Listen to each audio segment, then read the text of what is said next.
시청자 여러분 안녕하십니까? VOA 뉴스투데이 시작합니다. 미국이 제재를 위반한 북한인과 중국인을 무더기로 기소한 것은 대북 최대 압박이 유지되고 있다는 강력한 신호를 보여준 것이라고 미국의 북한 전문가들이 분석했습니다. 미북 대화와 별개로 각국의 불법 행위를 간과하지 않을 것이라는 미국 정부의 강력한 의지가 반영됐다는 겁니다. 첫 소식 안소영 기자가 보도합니다. 미국 법무부가 북한의 핵무기 등 대량 살상 무기 개발에 25억 달러, 한국 돈으로 3조 1천억 원가량의 불법 자금 돈 세탁에 관여한 혐의로 북한인과 중국인 30여 명을 대거 기소했습니다. 에반스 리비어 전 국무부 동아태 담당 수석 부차관보는 이번 기소는 북한이 중국의 지원을 받아 대량 살상 무기 프로그램을 개발하고 있다는 추가 증거를 제공한 것이라면서 미국이 어떠한 경우에도 북한의 불법 행위를 중단하기 위한 압력을 가할 것이라는 강력한 메시지를 보냈다고 분석했습니다. This administration, like previous administrations, has never achieved a maximum level of pressure on North Korea. Hence, the discovery of these additional violations, and we're just going to have to lift our game. 마크 피츠패트릭 국제전략문제연구소 연구원은 미국의 대북 정책인 최대 압박이 사라지지 않았음을 보여주는 것이라면서 대규모 기소를 통해 최대 압박 정책에 대한 미국 행정부의 진지함과 심각성을 보여줬다고 지적했습니다. It sends a strong signal to North Korea that the United States is continuing its policy of maximum pressure. It should be realized that these are not new kinds of sanctions. They are additional designations under existing sanctions. But the number of people sanctioned and the fact that they include Chinese nationals. 조셉 디티라니 전 육자회담 미국 측 차석 대표는 이번 기소를 통해 북한이 대화의 장으로 돌아와야만 한다는 미국의 메시지가 더 분명해졌다고 말했습니다. The U.S. is showing that we will continue to implement all sanctions that are on the books in regards to North Korea. These issues can be discussed if there is a meeting. I mean, if North Korea wants sanctions lifted, as they said in Hanoi, a working meeting could discuss the lifting of sanctions. 이번 기소는 제재 위반에 대한 미국 법무부 차원의 조치라는 분석도 나옵니다. 미국 사법당국이 제재 위반 대상자를 상대로 한 조치로 외교와는 별개로 봐야 한다는 겁니다. It's a law enforcement issue, which political authorities usually are reluctant to interfere with. It's considered a law enforcement track, and the State Department and the NSC decided not to be involved with that. 힐 전 차관보는 그러면서도 과거 미북 진전 상황에 따라 정치권과 사법부 간 협의를 진행하기도 했다며 이번 기소는 미국과 북한이 아무 성과를 내지 못하고 있음을 시사하기도 한다고 말했습니다. 전문가들은 최근 신종 코로나 바이러스 사태와 홍콩 보안법 제정 문제로 미중 간 갈등이 격화하고 있는 가운데 나온 이번 법무부 조치는 양국 관계를 더 복잡하게 만들어 향후 미북 관계에도 영향을 줄 것이라고 전망했습니다. VOA 뉴스 안소영입니다. 북한이 2017년 6차 핵실험 이후에도 황해도 지역에서 우라늄 농축 공장을 계속 유지하면서 가동해왔다는 분석이 제기됐습니다. 특히 해당 공장에서 인근 호수로 오염물질을 계속 배출한 것과 건물이 보수된 흔적 등이 근거로 제시됐습니다. 김시영 기자가 취재했습니다. 미국 내 민간단체 전략국제문제연구소 CSIS는 29일 북한 황해북도 남천화학단지에 있는 평산 우라늄 농축 공장이 가동 중이라고 분석했습니다. CSIS 산하 북한 전문 사이트 분단을 넘어는 지난 3월 22일 촬영된 평산 공장과 인근 인공호수의 위성사진 분석 결과를 바탕으로 이같이 제기하면서 평산 공장은 북한 내 농축 우라늄 정광, 즉 옐로우 케이크를 만들 수 있는 유일한 곳으로 알려졌다고 설명했습니다.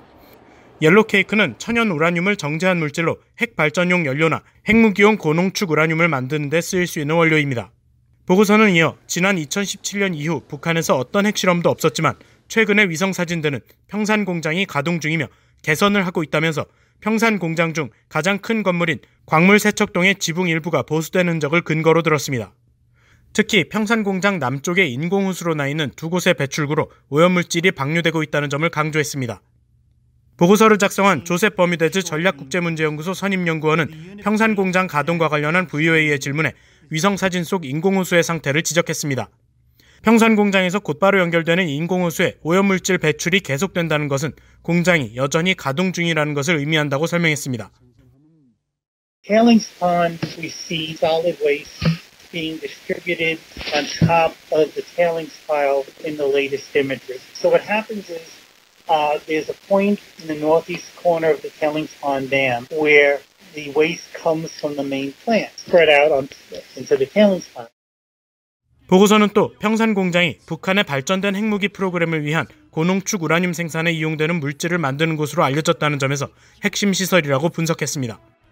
이어 1992년 이후 국제원자력기구 IAEA가 평산 공장을 방문한 적은 없지만 위성사진들과 공개된 자료들로 볼 때 공장 가동은 가능한 것으로 추정된다고 밝혔습니다.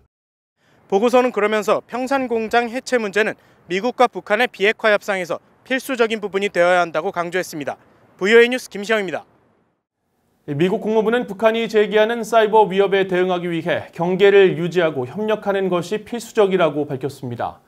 국무부 대변인실 관계자는 29일 사이버 위협에 대한 최근 미국의 주의보 발령에 대해 북한이 모략극이라며 반발한 데 대한 입장을 묻는 VOA의 질문에 미국 정부는 정기적으로 그리고 적극적으로 사이버 위협에 대한 정보를 국제 동반자들과 민간 부분, 대중과 공유하고 있다며 이같이 밝혔습니다.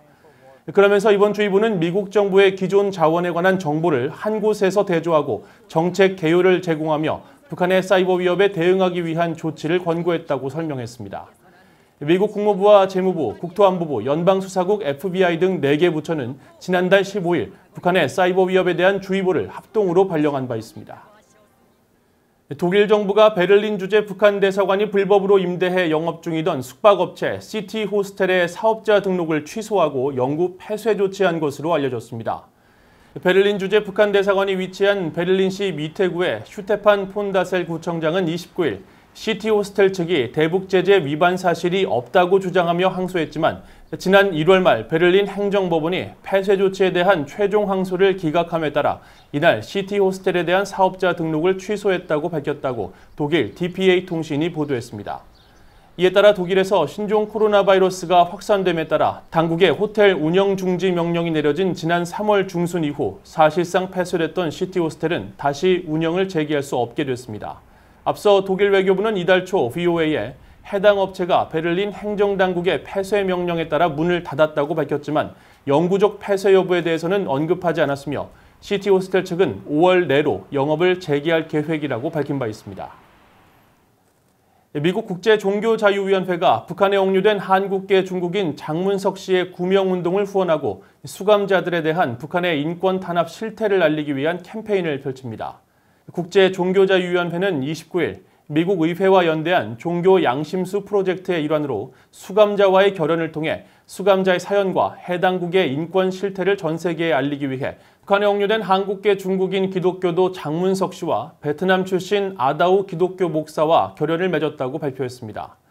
국제종교자유위원회는 장문석 씨가 2014년 11월 북중 국경지대에서 북한 요원들에게 납치된 뒤 북한으로 끌려가 현재 15년의 노동교화형을 선고받고 복역 중이라고 밝혔습니다. 그러면서 장 씨가 범죄를 저지르지 않았고 북한 정부를 상대로 어떤 행동도 하지 않았지만 북한이 종교를 두려워해 그를 수용소로 보냈다면서 북한 내 장 씨와 같이 억울하게 억류된 수천 명의 피해자들을 잊지 말아야 한다고 강조했습니다. 이상으로 VOA 뉴스투데이를 마칩니다. 시청해주신 여러분 고맙습니다.